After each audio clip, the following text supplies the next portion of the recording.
Welcome to Misunderstood, where we talk about identity, the meaning of the word race, and explore the multicultural and multiracial experience through personal stories, candid conversations, and expert insight.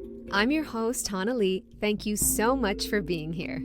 Joining us today are Don Ellenwood and Elimu Nelson, an inspiring interracial couple who, after navigating the challenges of each raising their own children and primarily dating within their own racial backgrounds, now find themselves together in their 50s, maintaining a strong connection despite their semi-long distance relationship. Tune in to hear about Dawn's experience around transracial adoption as a mother to her 2 daughters from her previous marriage. Also, discover Elimu's journey of being caught between racial perceptions as a young boy and evolving into an adult who embraces his Black identity, prioritizing connection in relationships. Together, they gracefully navigate the complexities of their relationship, offering insights into the dynamics of blended families and the unspoken rules of dating across racial lines. Stay tuned as we explore how their relationship has fostered healing, support, and joy in their lives. Based upon how our country's been set up, I'm 3/5 of a man, constitutionally speaking. A lot of people have that agreement ingrained. One of them said, in my next life, when I come back, I want everything to be the same. I want you to be mommy. I want daddy to be daddy.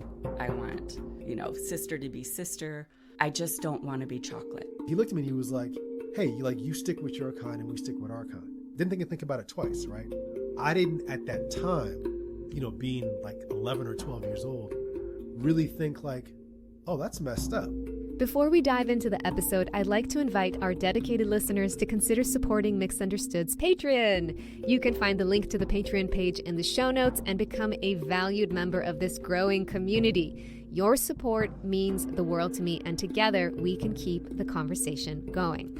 Also, it's important to say that Misunderstood is a space where stories, ideas, and research are shared for your consideration, and I encourage you to form your opinions in light of your own knowledge and experience. My hope is to explore, learn, and grow together with you. I don't claim to have all the answers. My aim is just to start conversations around these topics.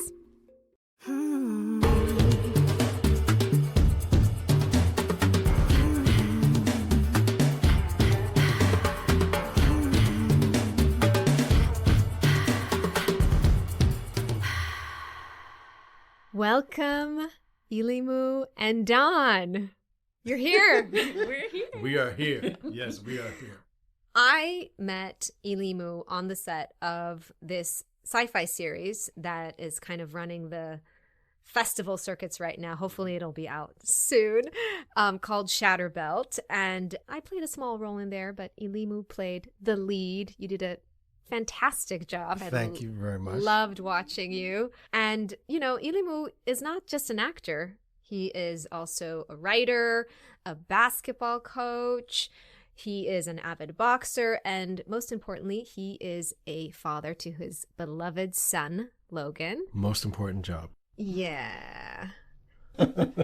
We have the wonderful Don here, who I'm meeting for the first time today. Thank you. So Elimu lives here in LA, and you live in Carlsbad.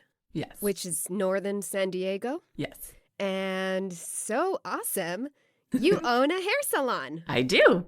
And you're a hairstylist, and you specialize in color. I'm going to need your help because I'm going gray, guys. Not a problem.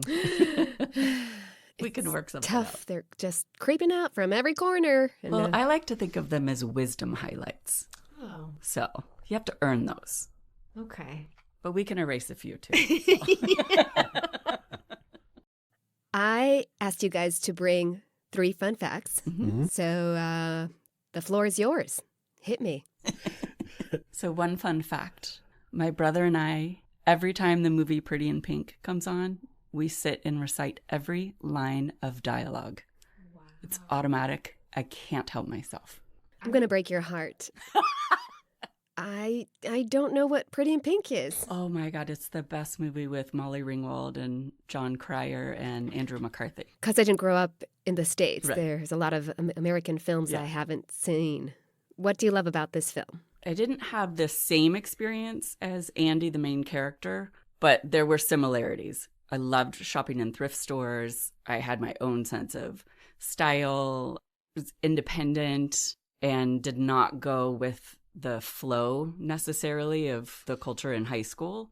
I dubbed myself Queen of the Misfits because I didn't need to be in the typical popular crowd. And I had a lot of friends from different, segments of school. And her character is very much like that. And then she gets knocked down and stands up, holds her head up straight, and just walks right through. I love that. And she drove a pink Carmen Ghia, which was my dream car for years. I need to watch this film. I'm telling you. Okay. And the soundtrack is amazing. Oh, okay. What about you, Elimu? My first fun fact is, so it's sort of encompassing. So I cry at everything. Yes, he does. Right? When Miss Congeniality comes on, right? Okay. I love Miss Congeniality. Is that with Sandra Bullock? Yes. Yes. So there's two instances. There's Miss Congeniality and there's a Karate Kid, just to show you like like how this all comes together. And Miss Congeniality, when she comes back in and she's, foiled the situation and they bring her back in to give her the award. And she walks in and all the girls are like, it's our own Gracie Lou.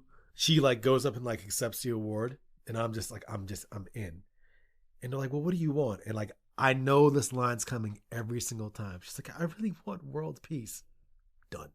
I'm out of there. I'm out of there. Right? That's that. Kind of, cheesy, whatever, fun film. Karate Kid. When he gets to the All Valley tournament and he's in the last fight, the music goes dun dun dun dun dun dun. Right there, I'm already like this. It's already bubbling on me, right? And they're like, fight, and he's like, yeah, and right, he kicks them, and his neck snaps back like that. Done. Tears. Really? Every Done. time. I got goosebumps right now. I'm like a very audio visual, right? When that music hits, I'm out of here. If you give me the proper commercial with some kind of dog or something, gone. Done. Or a good sports story. Oh. I just get so in, and it's just like, tears. I love Streaming. that. No wonder you're an actor. It's They were like, a little wild. somebody cast him. All right, we had a fun fact from Don, a fun fact from Elimu, and I hear we have a combo fun fact. We do have a combo fun fact. Yes, we do. So I am Boris, And I am Natasha. and for no other reason other than the entertainment for both of us, we talk like this all the time And sometimes we sing 80s songs like this. because it just makes us laugh. Like, and we do this in front of her children, Your parents. my parents, and people think that my parents find it very entertaining. Yes, for sure. Yes. Yes. Her children, not so much. Not so much, no. No. The eye roll goes extra hard.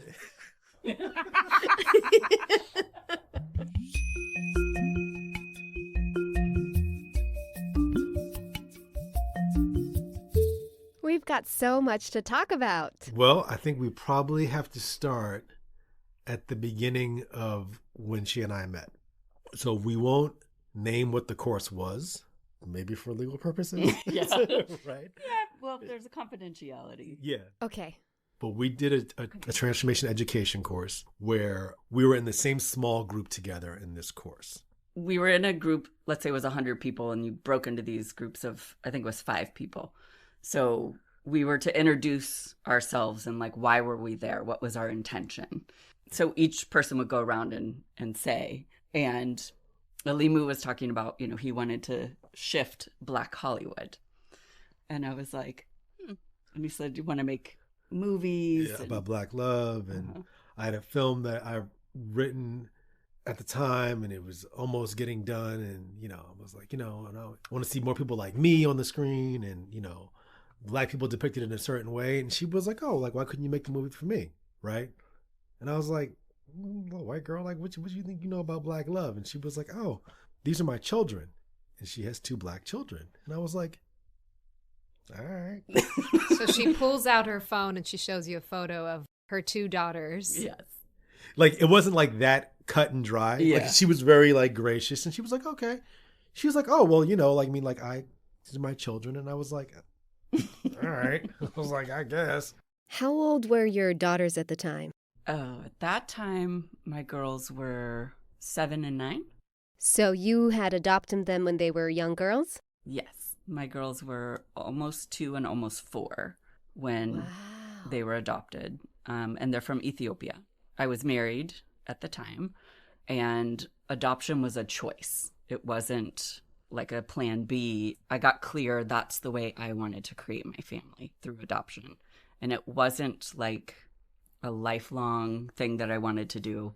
I really questioned whether I wanted to be a mother at all for a long time. And in my mid-30s, I got a little bit of the baby bug.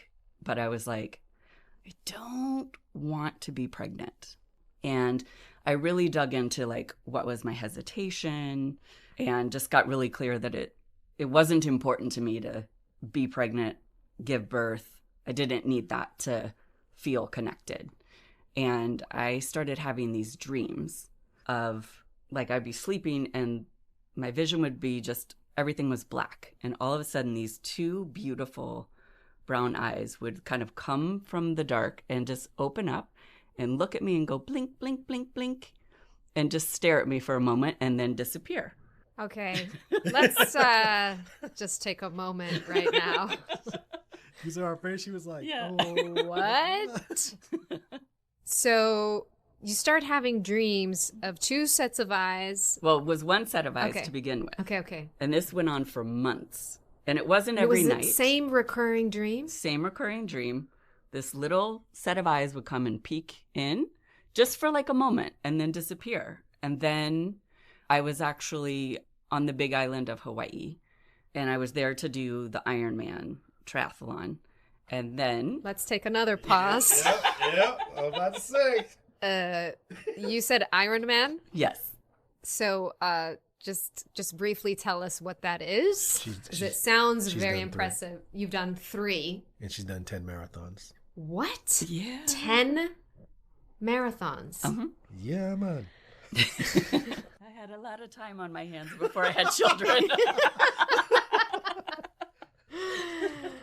So explain what So- the Wow. Ironman An is. Ironman is an ultra-length triathlon, and it consists of a 2.4-mile swim, a 112-mile bike, and a 26.2-mile run. I can't even run just like a few miles. I actually tried once in New York City. You know, it was the peak of winter. For some reason, I thought I was going to It's start. always a good time It's to a start great, running. great idea. And I was like, I'm going to be a runner. And I went out, it was snowing, and I ran about 10 blocks. And then I felt like all of my systems were breaking down. Yeah. And I was like, I need to get home now. Right. And I started walking home, and then I couldn't walk. Yeah. And I had to kneel down on the street and sit down for about 20 minutes. Yeah. And then I looked up, and there was like a gym sign like right next to me, and I walked in like all red, and I said, "Can I use your facility?" Were you sprinting 10 blocks? No. Yo, this sounds a crazy I'm like, So was she in a full out sprint? no. So you're in Hawaii. Mhm. You just completed your Ironman, Mhm. and you're having dreams Yeah, in so Hawaii? that same reoccurring Yeah. dream comes, except this time, instead of just the one set of eyes, there were 2 sets of eyes. And I was like, okay. And I love the Big Island. It's my favorite island in Hawaii. I have a real, like, just energetic connection to it. So I find that stuff comes through really strong when I've been on the Big Island. So I was like, oh, this is something to pay attention to. And so then I wouldn't have the dream for a little bit, but I was like feeling that pull to become a mother. And by that time, I had gotten clear that I didn't want or need to be pregnant. I'd been married at that point 8 years, 8 or 9 And your years. husband was on the same page with you? Yes. So he actually had been adopted. Interesting. Okay. He came to his family through adoption. And when we were talking about having children, you know, he was like, whatever you want to do. I said, but do you want to have kids? He said, if you do. And I was like, you're not answering my question. And I was like, well, I think I want to adopt. And he's like, great. Because he came through that experience. And I felt it was a good connection because having had that experience himself, he could support our children in their experience of it. So I had a couple of clients who had done some international adoption through China. I talked to them about their experience to really try to feel into what the process is. And the thing is, it's a beautiful, beautiful experience. And it's complicated and it's messy and it's not cut and dry. And the biggest thing that I think people don't think about is in order for there to be an adoption, there has to be a huge loss. So whether that's at birth that a child is given up for adoption or when they're older, there's been a loss, no matter how it occurs. And that is one of the biggest things that hit me in doing this process. And we got what's called a referral. So we were matched with our girls. And I remember it was like, I was so excited and I was so sad at the same time. And I really had to get like nose to nose with myself in the mirror and go, what is happening right now?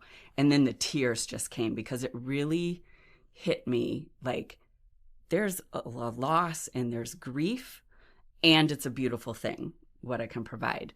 And I have a lot of people that say, oh, it's so wonderful what you did. And yes, it is. And it's not just this cut and dry, like, oh, it's so good. And then I've also adopted across racial identity lines. So I'm raising, well, they're young women now. I've raised young women and tried to help them navigate situations that I don't have the experience of. As much as my curiosity is and my wanting to know information and understand things, and I've tried to, get a lot of perspective and educate myself a lot about racial identity and experiences that I've never had. There's a lot to navigate even with that in trying to support them and hear them. And at times they don't feel completely understood by me because I don't have that same experience. So a show like this is great because sometimes as a parent, you can't offer your child what they need because you don't have that experience. So I think that's one of the great things about what you're doing in this podcast. Oh, thank you. If a child wants to know, like, how do I navigate being part of two different worlds? I identify as this, but I'm categorized here. Or my mom is white, I'm black, she's never going to understand this. So I think it's really good that people have conversations about things that are nuanced and maybe not easy to navigate. And I think the more we can open it up and have grace with one another and allow questions to be asked and answered and understand that conversation is designed to help bridge understanding, not to cut someone off or to make someone feel less than.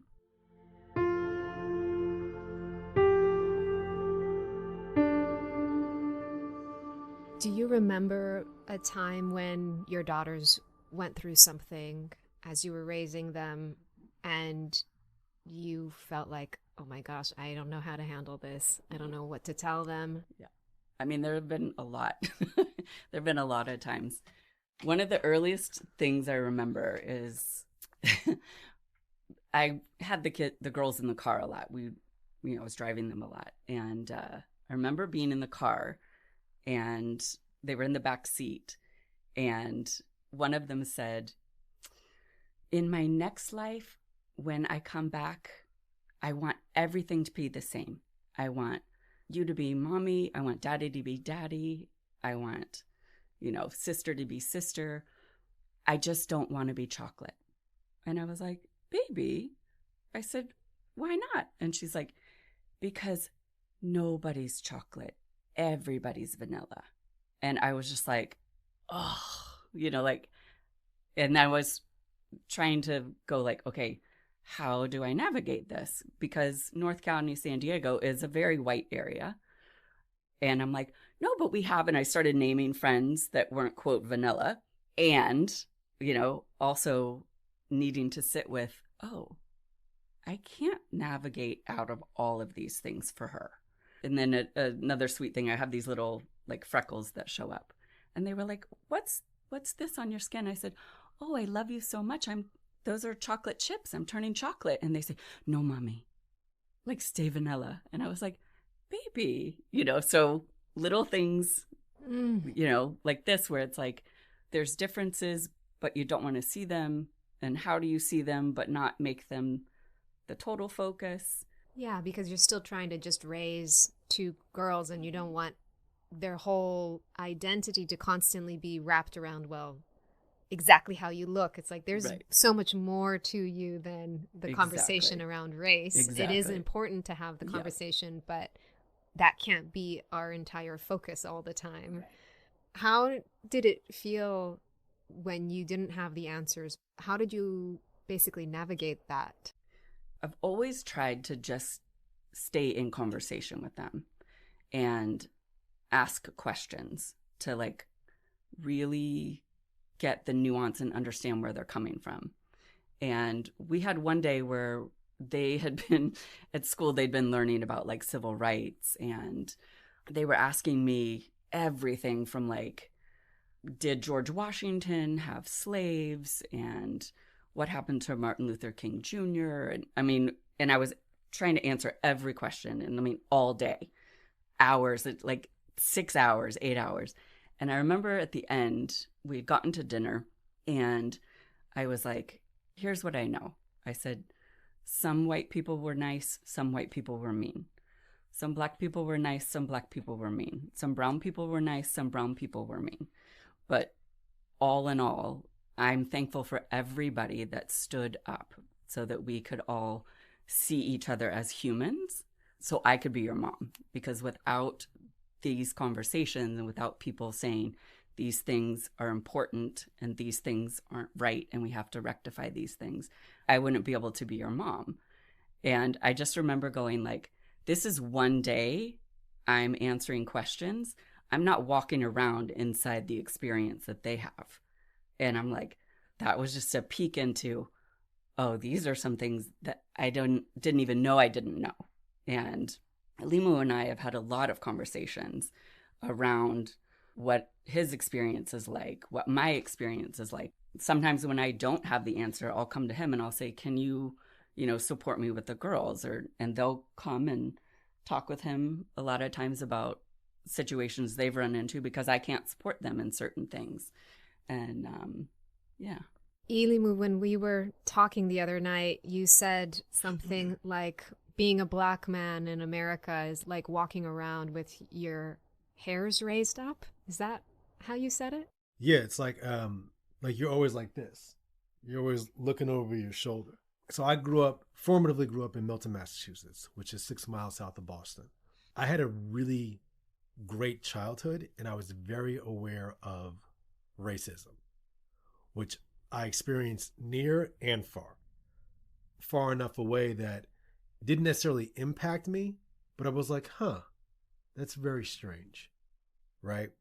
In this country, and probably now like globally, when people do something, if you're like an athlete, if you're a basketball player, football player, whatever, professional athlete, you're automatically on a pedestal, right? And you're on a pedestal because people aspire to do the thing that you do. So you're seen as sort of like this other thing. And when I was growing up in Milton, I had a reputation of being a really, really good basketball player.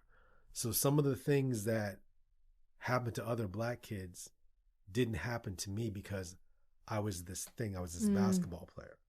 I had the protection of that. I also had the protection of the complexion of my skin, right? Guys that were brown-skinned, more brown-skinned than I am, because I'm considered light-skinned, and that were even darker, for the most part, there's that stigma attached to, black is evil, white is good. Even comes down to like skin tone. So growing up in Milton, I remember like in 8th grade, there was a lot of whispers going through the school that there was going to be black kids versus the white kids at the end of school. I remember like going through like the whole day, and like the friends I had that were white were like, hey, listen, like if you got to punch me or whatever, like I understand, like don't even worry about it. And some of the black kids were like, well, what side are you going to be on? because Interesting. I was this basketball player. And when I was younger, I had a friend that lived 4 houses up from me that was murdered when I was 15 and he was 16. He was the sole existence to my blackness. When I moved into the town, he was who I admired. And I saw him as like, oh, like he's got like this, he's great with the black kids, he's great with the white kids, he was great with everybody. His name was Charles Hardison. He was a tennis star. He was traveling overseas. Like he went and played in Russia. I think he was ranked like 6th or 9th in like New England at like 16 years old. Wow. He'd been on the news, all types of stuff. And this was my guy. And so he would talk to me about my blackness and stuff like that because all I ever knew was what I'd been around. Like when I was born in Orange, New Jersey, lived in East Orange and South Orange, those weren't really like formative years. But now I move up here when I'm 8 years old to Milton. All I see is the majority of like white kids. And there's a sprinkling of black kids, Cape Verdeans are in Boston, pretty much a heavily Irish Catholic suburb. And it's Boston in the 80s, right? It's documented. There's a lot of stuff that went down and you could feel it. Like literally there's certain spots in Boston where if you're black, you don't want to wind up in. If you're white, you don't want to wind up in. But it's just seemed like, oh, this is just what it is, right? Then the other part of it was like some of those racial barriers would be broken down when you actually have the one-on-one conversations with people, which I was privy to because of, oh, you don't see me this way because I played basketball. Like I remember, I won't mention what the kid's name was, but one of the first things that I encountered was 7th grade, and I was over this kid's house that was a friend of mine. And if there was 150 people in my class, in the graduating class, maybe like 20, 25 were black, maybe. And I remember there was a girl in particular, like, you know, like I was around all these little white girls and it was like, oh, this is what everybody likes. You want to be like what's being accepted. So it's like, oh, I have a crush on her. I have a crush on her. And when I was at my friend's house, he knew I had a crush on one of these little white girls that everybody liked. And he was like, he looked at me and he was like, hey, you stick with your kind and we stick with our kind. Didn't think about it twice, right? I didn't at that time, you know, being like 11 or 12 years old, really think like, oh, that's messed up. It was just like, oh, this is just kind of what it is. Because my parents always taught me, see people for who they are, not for their color, for their character. But as more of these incidents started to happen, and as I started to gravitate more towards my own people, I was like, oh, this is wild over here. But again, like who I sit here now, I'm very happy I grew up the way that I did.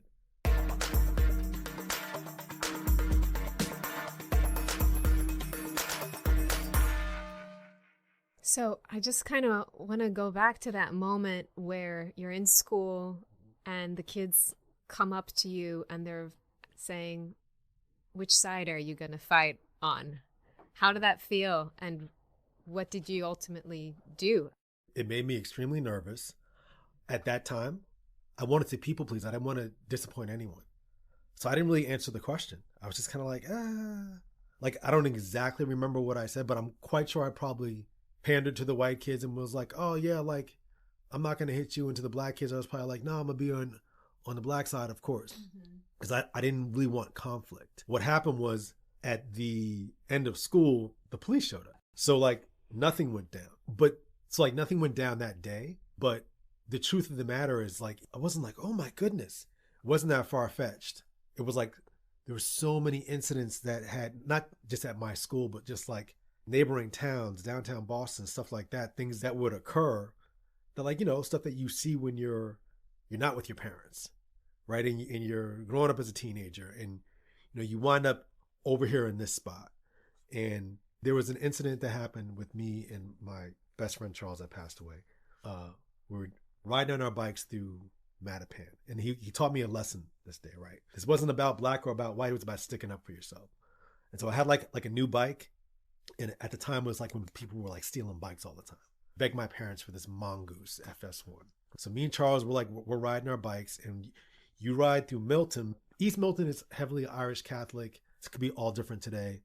Where I lived on the other side of town, sprinkling of diversity, but mostly white folks. So we're riding down towards Mattapan, which is a predominantly black area and technically is Boston. The pavement changes, right? Milton, it's nice. Mattapan, it's all messed up and bumpy and whatever else. Mm-hmm. Charles lived in Mattapan and he lived in Milton because his parents were divorced, so they're co-parenting.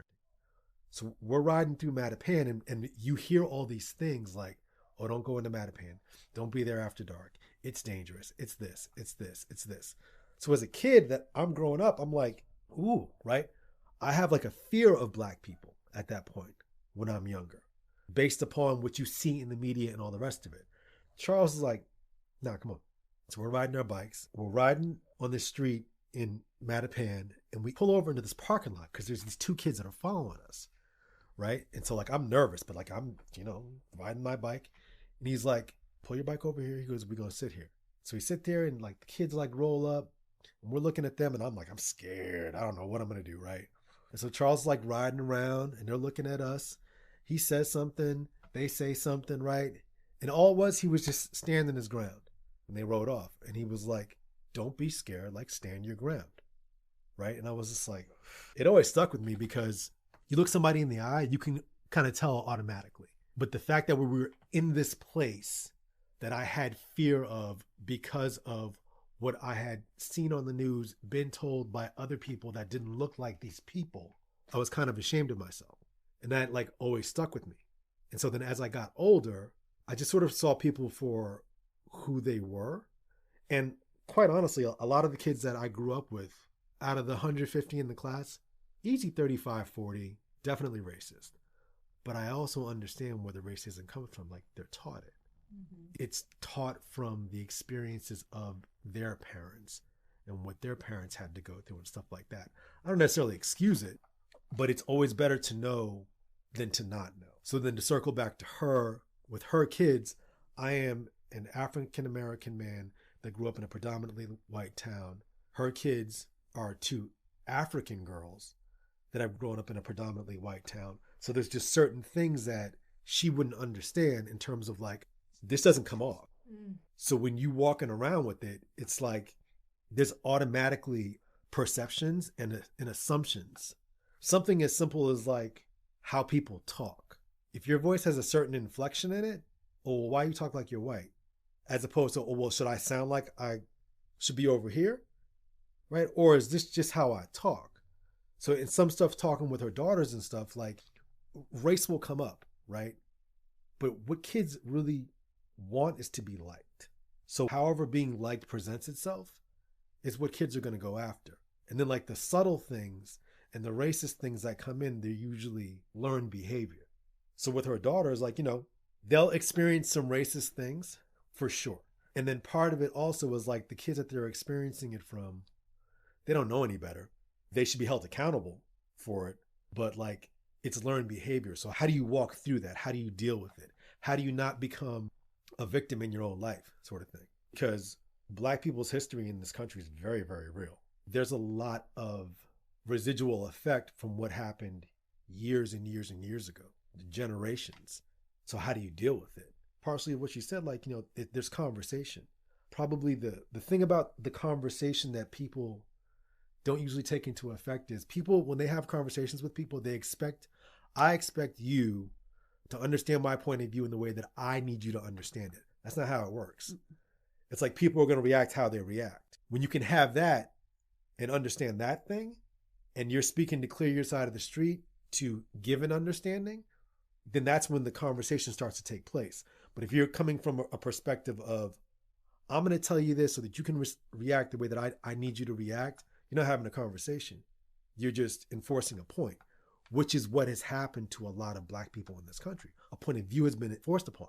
And because it is part of a larger agreement based upon how our country's been set up, I'm 3/5 of a man, constitutionally speaking, a lot of people have that agreement ingrained. So when you're walking around with this, you're already kind of like, I don't want to say you're behind the eight ball, because in some ways today it's different, and in some ways we're right back in civil rights.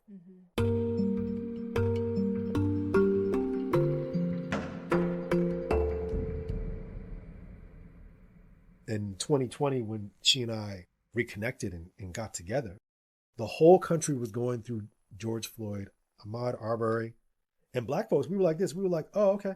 We're like, oh, now white folks are catching up, because when they saw that cop on his neck for, I think it was 8 minutes and 46 seconds, right? 42. It was like, white people were like, oh my goodness, like this is awful. And we're like, like, oh, y'all just catching up now. This has been occurring for years off camera. There's a ton of things that don't make the news, but there's a lot of communities within our community, the black community, that's affected by stuff like this. So when this came up with she and I and her girls, you know, one of the staples of our relationship is this: have the hard conversations. Just have the hard conversations. Because we met in that transformation course, we already had like a little cheat code of like tools to communicate. So when this came up, I was like, yeah, like, yo, like, you got some privilege happening. Like, it's what it is. I'm not mad at her for the privilege that she's had, but how are you going to wield it moving forward? Like, what do you stand for? We've gotten eye screws places. Sometimes, like, when I walk into a place, instinctively, I will walk in and I'll do like this. I'll see who's around, right? Because am I going to have to protect her? Am I going to have to protect myself? Right? If I got my kid with me, like, I'm going to sense this energy, right? I don't have the luxury of, ooh, it's all good. I can just sit back and relax. That ain't how it is for black people in this country. It's just not. Even if you got money, it's not like that. They're writing the N-word on LeBron James's house a couple years ago. Like, it's not like that, right? So I'm like, okay, like we've gone places, and sometimes this is the beautiful part of the conversation, right? We'll come out of a restaurant and people will be like looking at us, right? And I'll be like, looking at us. And then Dawn will be like, well, you know, like, you are 6'3", you're good looking. Maybe they noticed you from something. And sometimes I forget. I'm like, oh. Sometimes, and there's been times when I've been, you know, oh, you were in this movie, and I'm like, yeah, oh, right? Oh, it's this beautiful face. Yeah, I'm ready for my close-up. A few of these times where I've thought it might have been racially motivated, I was in fact recognized from some projects that I've been in on television and film. Did you? Because I'm going to admit something that most people won't admit. I will prejudge. If somebody's looking at me a certain way and they're wearing a certain thing, I'll be like, right? Mm-hmm. But it might not be true at all. Yeah. And I've come to understand and experience that more being with her. But partially, this is like, oh, it's all good. Everything's all great, right? So we kind of balance each other off in that regard, because sometimes, it's only in my opinion, because you can't tell her what to do. That's not a thing. She'll be like, you know, like, well, maybe it's not that. And I'm like, fam, listen, sometimes that's just what it is. Yeah. But she can't relate to it because she doesn't walk around with this. Yeah. Right?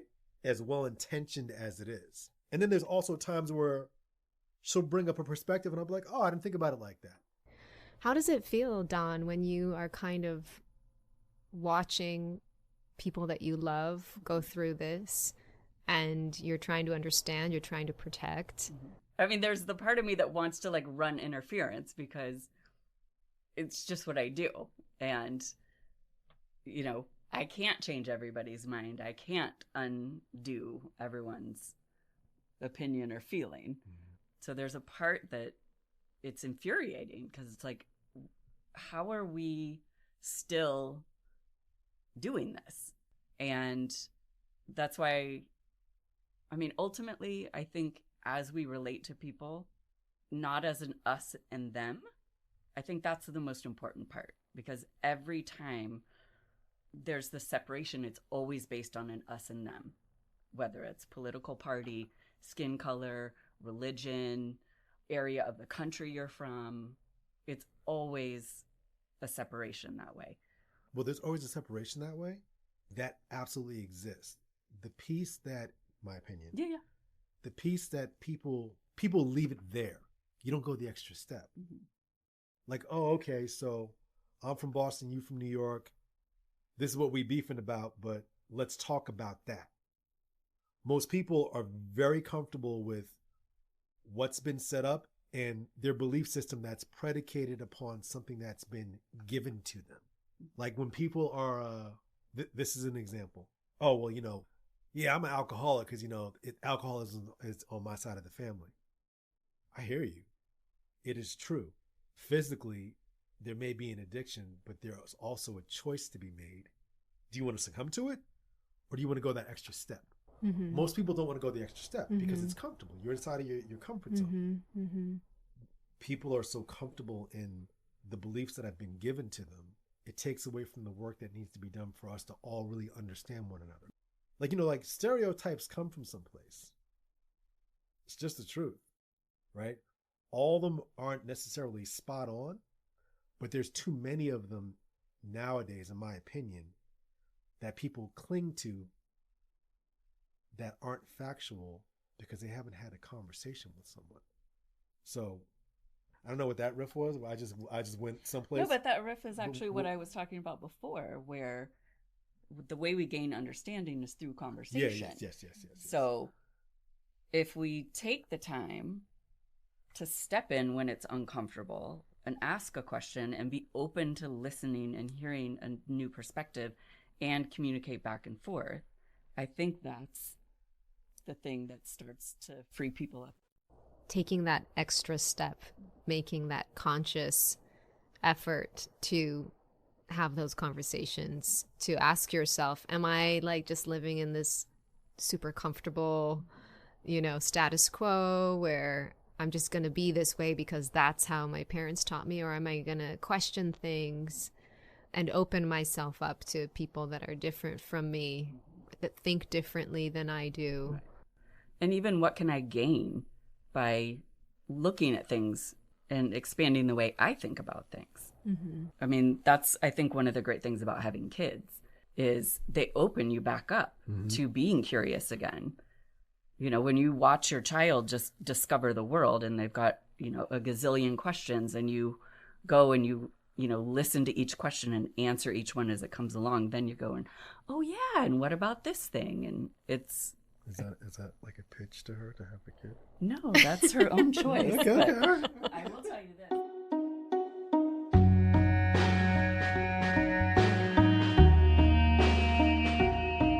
We're going to go all the way back to the beginning of our conversation. You guys met at this transformational secret cult or whatever it's whatever it sounded like. You met at this underground transformational. She said underground course. Yeah. Like we were in the you were sewer. Literally, yeah. No, you were somewhere on the moon with the secret society, right? With the secret handshake. Yeah, secret handshakes, everything, and the small group. Yeah. So you met there, and I'm just going to tell a little bit from what I know from talking to them before, but you, Elimu, told me, there's these unspoken rules to race when it comes to dating and marriage. And when we were talking the other night, you said to me, yeah, I didn't mind dating women, from anywhere. But in my mind, if I was going to settle down or something, it would have been with someone, from my own quote unquote race. Because again, only one human race here. Yeah. When we talk about race, it's not because it's real. It's just because society treats it like it's real. And then you meet Don. You at that point are still not a father. Don, you at that point are kind of going through the beginning of the end of your marriage. Yeah, I was deep in questioning. But you guys had this really strong connection, but it was just not the right time yet. And so from that point, how many years was it until you actually got together and were available to be together? So 9 years. So 9 years later, you get together. So what changed for you, Elimu, when you decided that you were open now? So both my parents are Black. My mother's father's died when she was 12, Black. Mother, Black. my father's parents, both now deceased, Black, you emulate your examples, right? Now, my parents never said like, oh, you need to go be with someone Black. But it was sort of just like, oh, this is what you do. Now, my mother would often say to me, like, you know, you judge people by their character, not by the color of their skin. Mm-hmm.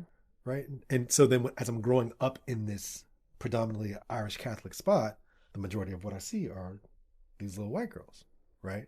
And then when I go to Syracuse, I'm hanging out with more Black and Hispanic people. So now I'm seeing this.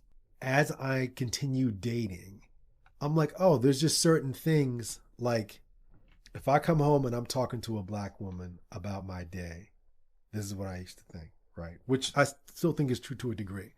I can come through and I can talk to her and I have to explain certain things because she's Black. She understands. She's had the shared experience of being outside in this world that may not view her in the way that she should be viewed.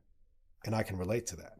So then as I was getting older and I started taking some of the steam off of like what's important, what's not important, and what you really want out of or with someone, I was like, I've done a lot of dating. What if, to question my belief, what if the woman wasn't part Black, part Latin, part nothing minority? What if she was white? Or what if she was something else? And I sat there and I thought through the relationships that I've had, what I liked, what I didn't like, and how I wanted to feel and how I wanted to have space held for me. Someone I could talk to, someone I could have reciprocity with, someone that understood how I ticked. And I don't have to explain everything. And I could have fun with, and I could be myself with. Like, I am like very sensitive. I have a lot of thoughts. And when I thought about what I wanted out of someone, because I also believe this, I don't think that there's one person, you wait your whole life to meet one person. I'm like, yeah, chill out. There's like reason, season, lifetime type thing. I sort of like believe that belief. But I do think timing does have something to do with it, right? And then there's a pull, and there's energy, and there's all the rest of it.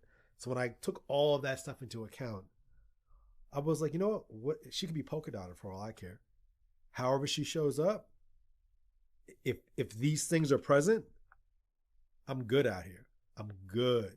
And a lot of my life, for me, it became like a part of like my core being of like, how am I being perceived? How does this look? Right? And so then when you dip into the whole race situation, well, like one of my beliefs was like, oh, if I'm with this white girl, then that makes me less Black, which is stupid. But evidence would suggest that could be the truth based upon how people may look at you, blah, blah, blah, blah, blah, blah, blah, blah, blah. But E, what are you happy with? This could happen with a Black woman, it could happen with a Latin woman, it could happen with whatever. So when I got down to the bottom of all of it, I was like, oh, I just want to be happy. That's it. She makes me happy, I make her happy, and we connect. Boom, I'm good. And so when old Ellenwood over here hit me on the DM, slid right in. Right? It was like, oh yeah, like we had something. And from all the time apart, which is hilarious because we weren't together, but it feels like it, right? Mm-hmm. But those 9 years, when I'd have little pockets of like, oh man, yeah, that was fun. So when she came back, I was like, oh, this is really interesting, because the first year for she and I can speak for both of us, we were like, yeah, we're together. Are we? Like, are we really doing like this? the first like probably 8 months, this was literally a common conversation. Are we really doing this? Like, are we really doing this? Like we're doing this, Like right? we're doing this, right? Yeah. Are we doing this? For real? Honestly, like Yeah. really? And so like behind it for us, I can say for me was like one of the things that threw me for a loop with Dawn. Like things that I've admitted to her or shared with her, some things I've just never shared with anybody. And some of the things I'm like, oh man, this ain't gonna be good. And she just receives me, tells me the truth. She always receives me with love, right? Sometimes it might be like little tough love, which is I'm fine with, but it never crumbled into some other place. And it was like, ooh, okay, all right. And it be vice versa with her. And listen, some of the stuff, you know, when you're as old as we are, right? Who you calling old? Us, right? You build certain things up and you're like, man, this ain't gonna go well. And then when it does, it takes some of the steam off of how you've previously been thinking about it. There's been a decent amount of that too, where we sit back and we laugh at ourselves. So like, all right, kind of just tripping, right? And she's someone that I love hanging out with and I love just speaking with. The hardest part about, for me, I could say for both of us, in our distance. How long is the drive between your homes? 2 hours. About 2 hours. 2 hours Yeah. drive. So it's doable. I mean, Yeah. but it's not like you can No, hop over for a coffee in the middle of the day. Yeah. there's certain times where we both wish, I wish we We're lived like, oh, couldn't you just live around the corner? Yeah. I've heard people say like, you're like in a distance relationship and it's like, oh, yeah, it's all good up until you're like around each other, like more consistently. I kind of believe that. I believed that to a degree. And then, we've traveled abroad. We've traveled with my parents. So I enjoy her immensely. Dawn, like, what was it like for you? Because I know that your first husband, he was white as well. And what was it like for you? Did you ever have some sort of thoughts around dating someone and going into an interracial relationship? Or was that just never a thing? I've never really focused on I'm only going to date this race or this type of person.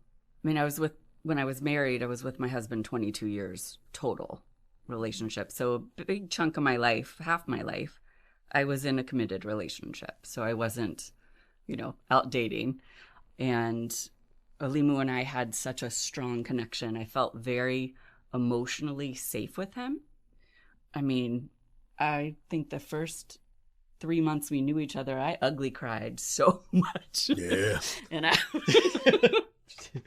just clearing, old stories out, being able to talk through some of my belief systems, some of my own limitations, and yeah, just finally feeling really heard and seen by someone. That's me. That would be him. Where it was like, if I let this like rage out, is he gonna just be like, it's too much, like I'm out? And that's what I find so comforting in our relationship now. When I have a big emotion and I don't know where to put it, he's like, come on, bring it. And I'm like, but, and I try to like, just a little bit. He's like, no, all of it. So there's a way that you know what we happens? have. If she's on one, she'll call me by my, she'll go, okay, Elimu. She'll do that. And I'm like, okay, here we go. Right? And then it's like, get it out. Something I always say to her, if she's venting, I'm like, do you want me to just listen or do you want advice? Mm-hmm. And sometimes she's like, I just want to vent. Like, I love that. Mm-hmm. I think that's a great question to ask. Yeah. I was wondering if you had any reservations before you kind of crossed that bridge into the relationship with Elimu. I would say probably my concern is I don't know how I want to say it. Like I didn't have a reservation about him not being the same race as me. Like, well, I can't date him because he's not white. That was never a consideration of mine. Mine was more, I didn't want to take a great man out of the Black community and be seen as a woman who was like pulling, men away from Black women. I don't know if that's how I want to say that, but I mean, you said it though. I did say it, so I'm not sure how I want to say it though. I mean, that's what it is. But that was part of the conversation that we had. Yeah. So when we started dating, we sat and had a long, detailed conversation about what are our parameters, like what is it, what's the expectation of dating each other, and like we talked about, we have this bubble where we're just in it and everything's great. And it was like, okay, when we're out, if we start to get smoke, like, are you okay with that? Or do we just not go to certain situations and places? And there's a part of me that I don't want to necessarily avoid situations, but I don't want to rock the boat unconsciously either. And I think as I've gotten more secure in how connected we are and how we've built our relationship, I don't really have those concerns or considerations anymore. you're going to have to deal with us. You would ask me this before, like, you know, how do guys like view she and I? Like, for the most part, you see our energy, people are just like, oh, it's all good. Or is it she and I finally decided to stop paying attention to what we think everybody may be thinking?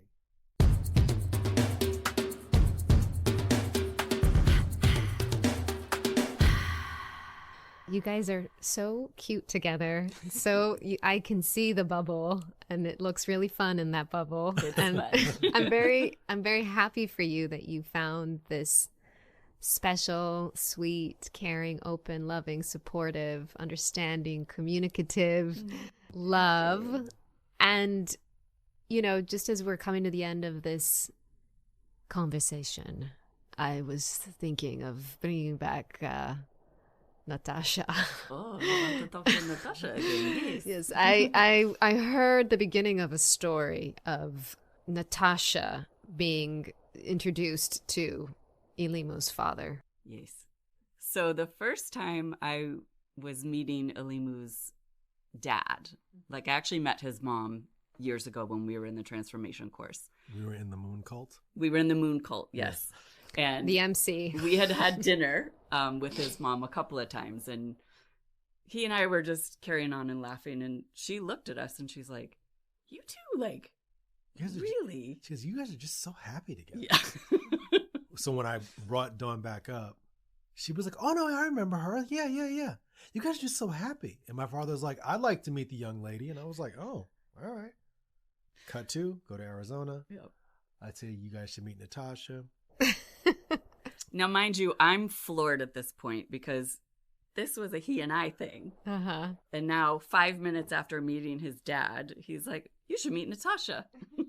So then somewhere into her talking like Natasha, Look at Natasha, yes. my father's like, he's like, oh, like what part of Russia are you from? I'm like, fam, she's not Russian. I'm like, it's Dawn. So then you cut to, we have a nice trip.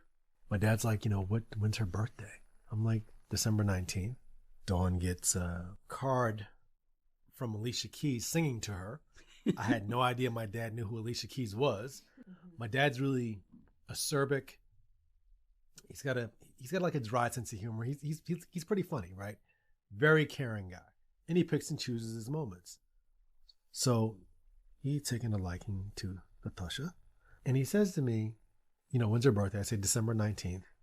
He goes, okay, so what time is she going to be home? And I'm like, I don't know. Like, you know, she works or whatever. So you cut to my mother calls. She's like, Elimu, your father spent $300 on this caviar for Dawn. And I'm like, what? And he's giddy. He's like, oh, yeah. So when she gets home, she's going to have caviar. It's on ice for her Russian heritage. Fam, she's not Russian. So the caviar is delivered. I was home to receive it. I saved it till New Year's Eve. And I made sure I got the caviar bowl so I could have the ice in the bottom, and then it's a glass bowl that you put the caviar in. We FaceTime his parents. We've got champagne. We've got the caviar. We've got the little crackers to eat it with. my dad was so happy. Oh. And I was very happy to receive the caviar. It was delicious. I ate every last one. So she just, you know, ran up in there and took my parents over. Mm-hmm. She went to online church with my dad. I did. I was like, this is crazy. Wow. Oh, well, Natasha and Boris. Boris. Boris, yes. Thank you so much for being here today and just being so open and generous with your lives and your stories and your insights. And how was this conversation for you guys? I've had a blast. I think we went a lot of spaces and places together, which I enjoy. You know, I loved it. We're one of those couples that you won't see us on social media for no other reason than we like to keep our stuff, Mm-hmm. right? Like every once in a while, I'll post like a picture of like Dawn dish liquid on my story, right? I'll put like a heart, and I'm like, if you know, you know, right? And it just makes her laugh. So when you were like, hey, would she be open to it? I'm on the phone with you, and I'm texting her. She's like, are we going public? Yeah, you just went public. Yeah. We totally went public. So we blew the doors off. So My God. it was great. It was great. Well, I'm honored. I'm honored you went public here with me today. Yes. Yeah, I can't wait for this to come out. And yeah, thank you again so much. And alrighty. Well, if you enjoyed this, please share this with your friends and family. You can follow us, Mixed Understood Pod, on Instagram. Please like, please subscribe, and please, please, please leave a review. I would appreciate it so very much. Also, I just wanted to add that we touched on transracial adoption today, but we will definitely be taking a deeper dive into transracial and transcultural adoption in future episodes and talking to adoptees themselves. So stay tuned for that. I'm really excited to share those episodes with you down the road. On that note, bye-bye. Bye-bye. Bye-bye. Goodbye from Boris and Natasha, bye-bye. This episode was produced by me, music by Matthias Kunzli.